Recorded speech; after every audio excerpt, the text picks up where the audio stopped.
अगर project acceptable हो गया है तो अब मुझे ये भी मालूम करना है कि IRR मेरा क्या है, यानी कि internal rate of return. Internal rate of return मेरा मैक्सिमम रिटर्न है जिसमें मैं काम, जो मुझे असल में मिलेगा 12 पे तो मैं काम कर रहा हूं, लेकिन जो मुझे सही रिटर्न मिल रहा है वो 17.24 है। फर्क क्या है एनपीवी और आईआरआर में? एनपीवी एक ही बार कैलकुलेट होगा और उसकी परसेंटेज आपको क्वेश्चन में अवेलेबल होगी। आईआरआर आपको मल्टीपल टाइम कैलकुलेट करना पड़ेगा अपनी स्मार्टनेस के जरिए कि उसको किसी तरीके से जीरो के करीब पहुंचाना है। डेफिनेटली जीरो के करीब पहुंचाना आसान टास्क नहीं है मैनुअली। कंप्यूटर पे तो 2 सेकंड लगते हैं, वैल्यू डालेंगे, फार्मूले को क्लिक करेंगे, आईआरआर आ जाएगा। लेकिन जब आप मैनुअली काम कर रहे हैं तो आपका आईआरआर के अंदर पहला स्टेप यह है कि आप मुख्तलिफ परसेंटेजों पे टेस्ट एंड ट्रायल करें। राइट, जैसे ही आपका नेगेटिव आ गया, अगर लेट्स सपोज पहली ही परसेंटेज नेगेटिव में आ गई, तो अब आप वापस उतरना शुरू करें। वापस उतरने से मेरी मुराद है, अगर फर्स्ट परसेंटेज आपने 20 रख के आईआरआर निकालने की कोशिश की थी और 20 का आंसर नेगेटिव आ गया है, तो इसका मतलब है आईआरआर 20 के पीछे, यानी कि अब 17 में या 18 में होगा, उसको 20 से आगे नहीं ले जाइए। लेकिन लेट सपोज 20 कैलकुलेट किया है और आईआरआर पॉजिटिव ही निकला है, यानी कि अभी भी पॉजिटिव है, तो इसका मतलब है अब आपको 20 से ऊपर जाना है। प्रिंसिपल रूल, अगर आईआरआर की पहली परसेंटेज जिस पे आपने आईआरआर कैलकुलेट करना शुरू किया वो अगर नेगेटिव आएगी तो अगली परसेंटेज उस परसेंटेज से बिलो होनी चाहिए, हाई नहीं होनी चाहिए। और अगर वो पॉजिटिव आएगी तो अगली परसेंटेज उससे हाई होनी चाहिए। अगर 20 पे पॉजिटिव है तो अगली परसेंटेज आप कैलकुलेट करेंगे 22, लेकिन अगर 20 पे नेगेटिव है तो अगली परसेंटेज आप कैलकुलेट करेंगे 19, 18, 17, कोई भी 20 क्रॉस नहीं करेंगे, क्योंकि 20 पे आप नेगेटिव हो चुके हैं। फिर आप क्या करेंगे, दूसरा स्टेप, आप इसी तरह नियरेस्ट पॉजिटिव और नियरेस्ट नेगेटिव निकालेंगे। नियरेस्ट पॉजिटिव और नियरेस्ट नेगेटिव, जब आपको लगे कि अब ये पॉइंट्स में आ जाएगा तो वो दोनों वैल्यू आपके सामने आ जाएंगी कि जी पॉजिटिव कहां पे मैक्सिमम है और नेगेटिव कहां पे मिनिमम है। पेपर की हद तक आपका क्वेश्चन यहां तक पहुंच गया या आपने 3 बार आईआरआर निकाल दिया, मेरे लिए एक्सेप्टेबल है। क्योंकि पेपर में अगर लेट सपोज नहीं आ रहा, आप टाइम ना जाया करें कि 6 बार निकाल रहे हैं, आप 3 बार निकाल दें, जो भी नियरेस्ट पॉजिटिव और नेगेटिव होगा वो मैं एक्सेप्ट कर लूंगा। बेसिक मकसद कंसेप्ट। शॉर्ट ट्रिक क्या है? चीज शॉर्ट ट्रिक क्या है सर, आप बता रहे थे ना, ठीक है बताओ। हाँ, वो या last step.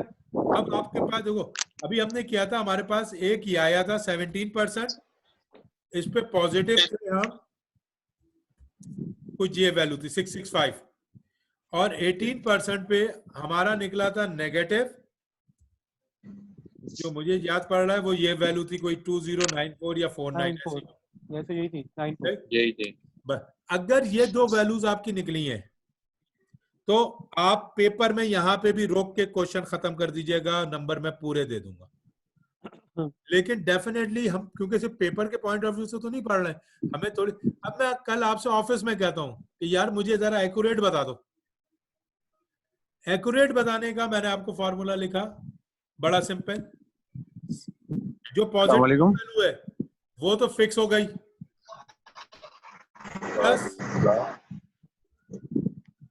Plus divided by 665 divided by 665 plus 209 665 plus 50 हो गया। अच्छा चलो जीरो तो में कर दो 0.24। भाई, तो फिर आपका 17 तो अपनी जगह रहा, यस सर। प्लस इसका आंसर क्या आया 0.24, ये आया 0.24, तो इसका मतलब है आपका आईआरआर कितना बन रहा है 17.24। लेकिन शर्त यह है आप नियरेस्ट पॉजिटिव और नियरेस्ट नेगेटिव पे जाएंगे तो ये फार्मूला कैलकुलेट होगा, वरना वहीं पे रुक जाइएगा। अंडरस्टैंडिंग यह है कि एक्यूरेट भी निकाला जा सकता है, कोई मुश्किल नहीं है, लेकिन उसके लिए क्लोजेस्ट ऑप्शन पे जाना कंपलसरी है। ओके, ये दोनों कंसेप्ट थे डिस्काउंट के, जिसमें आपका ये वाला फार्मूला लगेगा, बुनियादी तौर पे FV divided by 1 plus I I power n। ये पूरी कैपिटल बजटिंग इस फार्मूले पे चलेगी डिस्काउंटिंग की। इसके अलावा डिस्काउंटिंग का कोई और फार्मूला अप्लाई नहीं करिएगा। यहां तक क्लियर हो गए? yes sir. यानी कि उम्मीद करता हूं कि पेपर अगर फिजिकली हुए तो मैं एनपीवी और IRR मांगू तो सर IR के बाद वो नहीं कहेंगे पेबैक पीरियड, नहीं, वो डिस्काउंटिंग पीरियड और डिस्काउंटिंग ARR? नहीं, वो डिस्काउंटिंग का वो तो रह रही है। फार्मूला, इस फार्मूले के दो थे। इस फार्मूले से दो कैलकुलेशन है, एनपीवी और IRR। सर हाँ, वो आप कराएंगे discounted- अभी हाँ भी करा, पेबैक पीरियड और? बिल्कुल अभी करा रहे हैं इंशाल्लाह। ओके ओके सही ना? ARR लेकिन 3 सिर्फ मैं वही थोड़ा सा मैंने कहा ना, मैंने अपना स्टाइल चेंज किया है कि वहां पे सॉल्यूशंस को मैं क्वेश्चन के हिसाब से सॉल्व कर रहा था। नहीं, मैंने कहा मैं फार्मूले के हिसाब से सॉल्व करूं। डिस्काउंटिंग के दो ही फार्मूले, एनपीवी और IRR, ये आपने निकाल दिए। ओके, इसके बाद मैं नहीं, सर ये जो हाँ बोलो। फॉर्मूला आपने लिखा है ये वाला FV वाला, सर ये तो आप कंपाउंड के लिए कह रहे थे ना? नहीं, ये डिस्काउंटिंग का है। कंपाउंडिंग का भी मैं फार्मूला लिख देता हूं तुम्हारे लिए। कंपाउंडिंग का फार्मूला होगा ये PV मल्टीप्लाई बाय,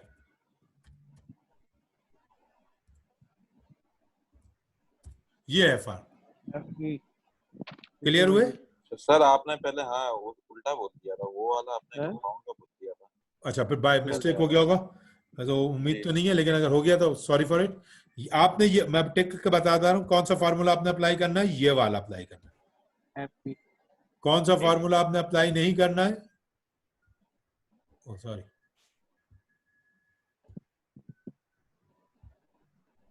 भाई टिक, तो ये डबल हो गया, यही करना है यूज। ये नहीं करना है, ये नहीं करना है। चलो शुक्र है कोई सही। प्रेजेंट वैल्यू वाला नहीं करना, फ्यूचर वैल्यू वाला करना है, क्योंकि बजटिंग हमेशा फ्यूचर की होती है। फ्यूचर की होती है। टेक्निकली भी याद रखो कि बजटिंग हमेशा फ्यूचर की होती है, और जब मैं फ्यूचर की वर्किंग कर रहा हूं तो प्रेजेंट से मेरा कोई ताल्लुक नहीं है। ओके, तो फ्यूचर, ये दोनों फार्मूले बेस करेंगे कौन से दो, सॉरी कौन से दो फार्मूले बेस करेंगे डिस्काउंटिंग पे? NPV and IRR based on discounting. ये क्लियर रखना, सही। अब मैं जा रहा हूं पेबैक और उसके लिए। Clear all drawings? अच्छा, वही क्वेश्चन,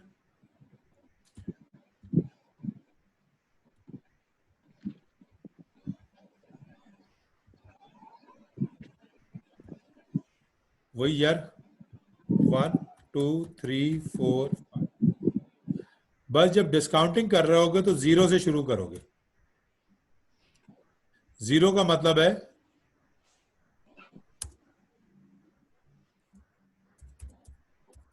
आउटफ्लो,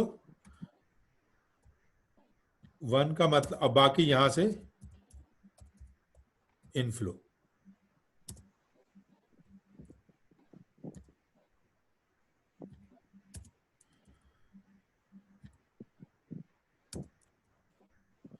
क्लियर? ये इनफ्लो, ये थी। आउटफ्लो की वैल्यू अगर अभी याद, मुझे जहां तक मेरी मेमोरी काम कर रही है, हमने आउटफ्लो की वैल्यू रखी थी -1 लाख। पहले साल का, हाँ बोलो बेटा, कोई क्वेश्चन? पहले साल की वैल्यू हमारी थी 15,000, दूसरे साल की थी 25, फिर 35 या 38, 35 45 35, चले 45 एंड 52। ये 5 साल की आ गई। अब आपने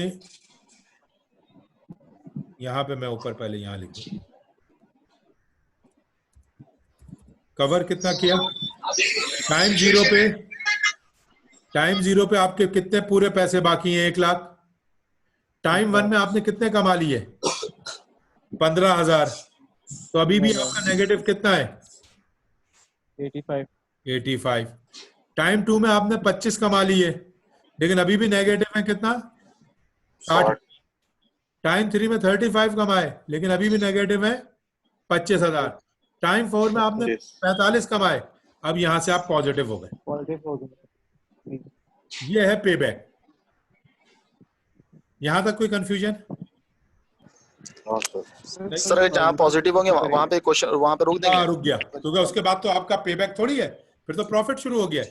अब यहाँ सॉल्यूशन कैसे शुरू करेंगे? हाँ वही आ रहा हूँ। अब 3 इयर्स तो पक्के हैं, ये दिख गए 85, 65 और 1, 2 और 3 साल तो आपके पूरे चाहिए। 3 इयर्स कंप्लीट चाहिए, लेकिन चौथे साल में कितने दिन लगेंगे पे बैक में? इसका फॉर्मूला है, लास्ट बैलेंस कितना था 25,000, साइन को इग्नोर कर देना, डिवाइडेड बाय 45,000 मल्टीप्लाई बाय 365। कितने डेज आए? देखिए 3 साल पूरे थे। 202.7। तो इसका मतलब है 3 इयर्स 202.7 यानी कि 203। तो आपका पे बैक बना 3 इयर्स कंप्लीट लगेंगे और 203 दिन ऊपर लगेंगे। ये मैं अभी समझा देता हूँ, दोबारा समझा देता हूँ डेज कैसे कैलकुलेट होगा। ये वाली चीज मैं अभी दोबारा समझा रहा हूँ। ओके, ये ऐसे बता देंगे कि हमें कैसे सॉल्व करके दिखाना है। ये ऐसे ही दिखाना है और क्या करना है। पे बैक इससे ज्यादा थोड़ी आसान समझा सकता हूँ।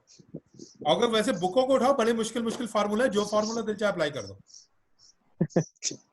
जब जिंदगी आसान कर सकते हो तो भाई ठीक है सर, क्यों मुश्किल कर रहा हूँ। बुकों में मैं बुक्स वालों को गलत नहीं कहता, बुकें लिखने वाले स्कॉलर्स हैं, लेकिन कुछ नहीं 90% बुकों में मुश्किल तरीके से पे बैक को समझाया जाता है कि ऐसे लगे कि बड़ा हैवी काम है। भाई क्या हैवी काम है यार, पे बैक है ना। मैंने टाइम 0 पे 1 लाख लगाए, फिर मेरे साथ रहिएगा। टाइम 0 पे मेरे 1 लाख लग गए, ओके डन।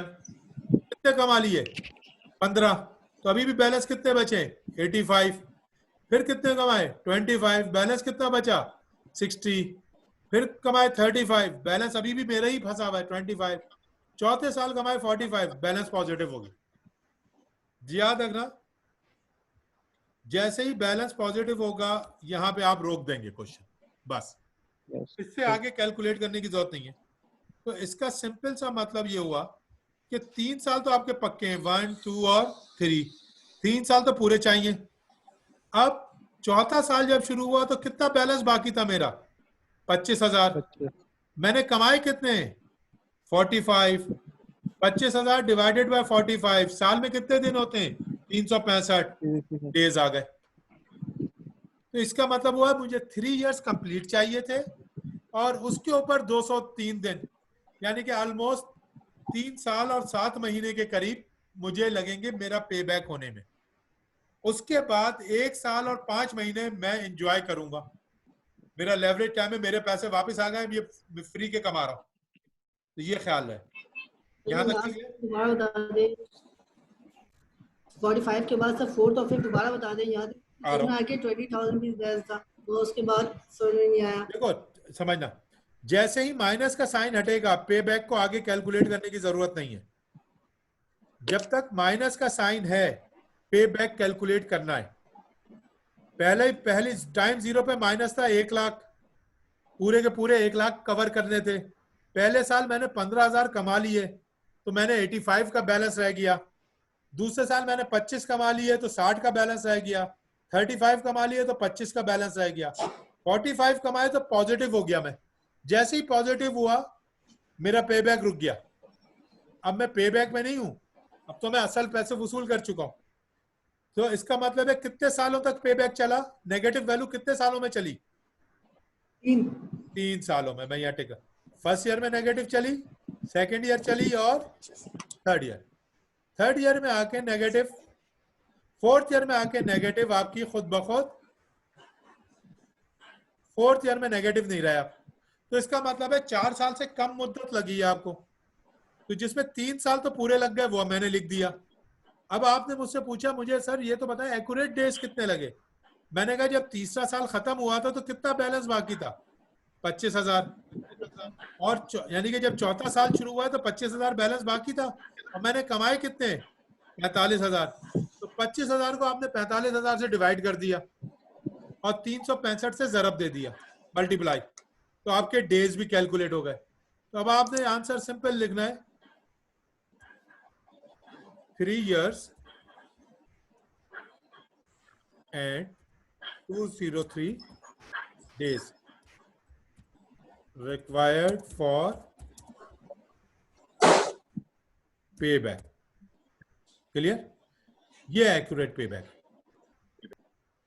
यहां तक अभी भी कोई कंफ्यूजन है तो फिर पूछ सकते हो।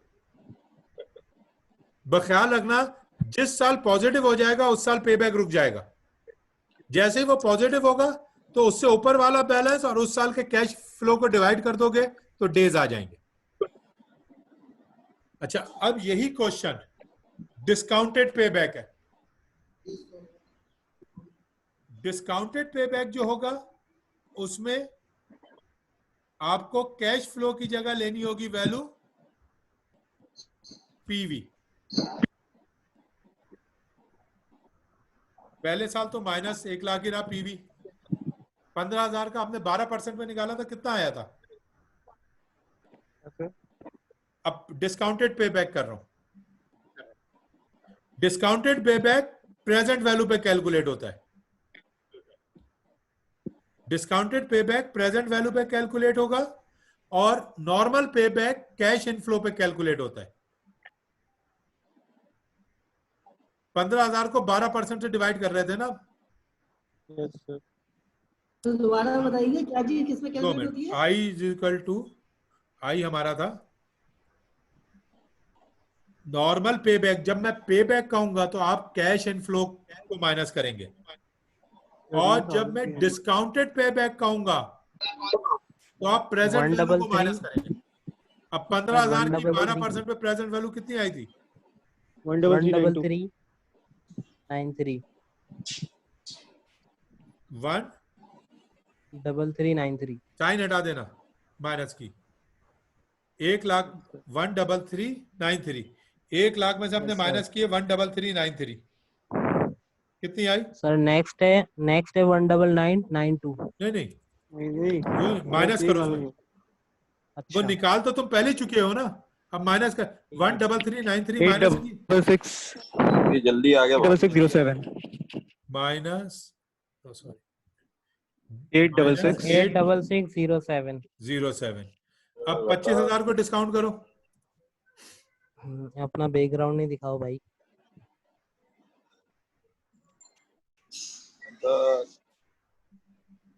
25,000 डिवाइडेड बाय 8.12।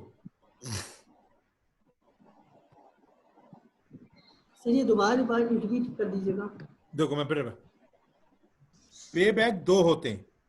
एक पे बैक निकलता है कैश इनफ्लो पे जो सिंपल होता है, एक पे बैक निकलता है प्रेजेंट वैल्यू पे एनपीवी पे। जो एनपीवी पे पे बैक निकलता है उसके लिए हम वर्ड यूज करते हैं डिस्काउंटेड। ये कहलाता है discounted pay back. Sir next amount है 66678। बैलेंस जो बचा जी सर माइनस 66678। क्या हो गया सर ये वाला करना तो नहीं है ना जो करवा रहे हैं? 25,000 पे था ना। ये सिर्फ करा रहा हूँ, ये पेपर में 12%। दूंगा नहीं, ये पेपर में दूंगा नहीं, सिर्फ करा रहा हूँ। तो इसमें अभी रेट second- दिया हुआ होता है। हाँ, ये सेकंड वाला माइनस डिस्काउंटेड पे बैक उसी रेट पे 199 होगा आया था सेकंड वाला तो। जिसपे एनपीवी कैलकुलेट तो होता है। उसको माइनस करो 86607 से। ठीक है सर। सही है।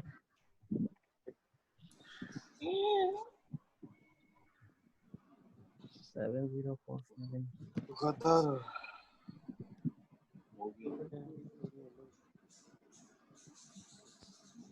अब 35,000 को डिस्काउंट करो, जो वैल्यू आए वो इसमें से माइनस करो। सर 39631। अब उसके बाद 45,000 को डिस्काउंट करो।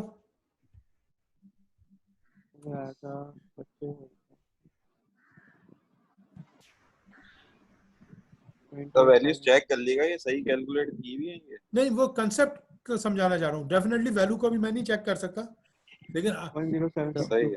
नहीं ना, तो पर तुम्हें नहीं कंसेप्ट आता ये है कि डिस्काउंटेड जो होगा वो एनपीवी की बेस पे होगा। ठीक है सर। सर 10763 माइनस में ही है। ये सर माइनस है। अब 52,000 को डिस्काउंट करो।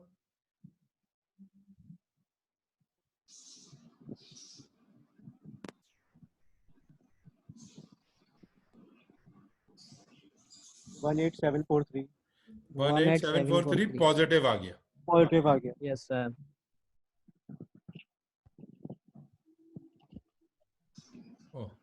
ये पूरे 18, तो इसका मतलब है अगर मैं डिस्काउंटेड पे बैक की बात करूं तो डिस्काउंटेड पे बैक आपका निकल रहा है 4 इयर्स कंप्लीट है, क्योंकि 4 साल में निकला है, माइनस की साइन 4 सालों तक चली है।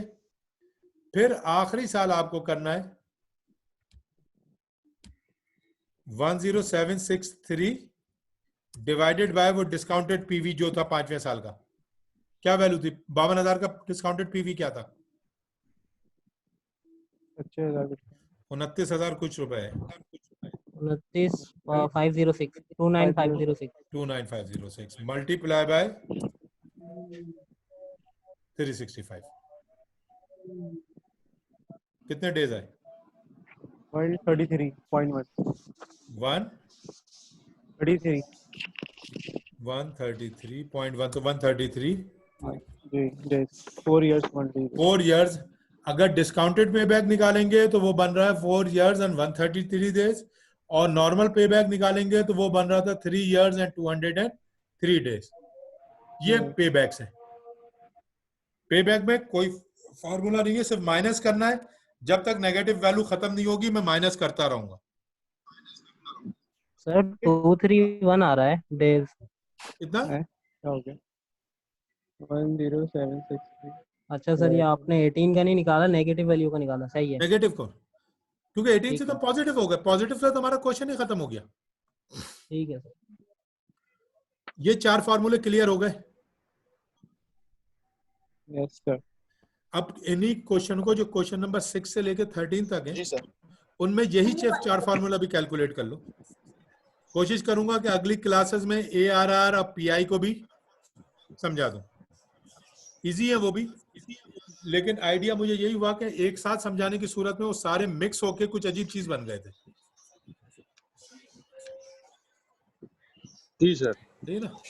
क्लास ऑफ है आज की। यहाँ पे कोई क्वेश्चन है? जी सर सही है। तो सर इसको भी हम ऐसे लिखेंगे 4 years and 133 days required for बिल्कुल डिस्काउंट इसी पे तरीके से 4 इयर्स एंड 133 डेज। अब मैंने आप सबको अनम्यूट किया। कोई क्वेश्चन, कोई कंफ्यूजन है तो डिस्कस कर लें, वरना फिर हम मीटिंग ऑफ करें।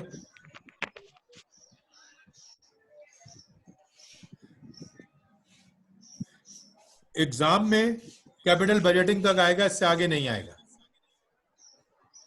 एग्जाम में सर जो एग्जाम में भी चारों फार्मूला होंगे। एग्जाम में फिर देख लेंगे कि देखो, डेफिनेटली मैं एग्जाम में बता देगा। मैं इतना हैवी पेपर नहीं दूंगा कि मैं ये अज्यूम करूं 6-8 फार्मूले दूं। मैं टुकड़ों में अलग अलग फार्मूले दे दूंगा, ताकि गलती हो तो एक ही फार्मूला गलत हो ना। सर एग्जाम के अंदर रेशियोज वाले सवाल आएंगे? हाँ, AFS होगा बिल्कुल। अगली क्लास जो रिवीजन की लूंगा वो एनालिसिस ऑफ फाइनेंशियल स्टेटमेंट की ही लूंगा। ठीक है सर। और एग्जाम से पहले डेफिनेटली इंपॉर्टेंट भी डिस्कस कर लूंगा।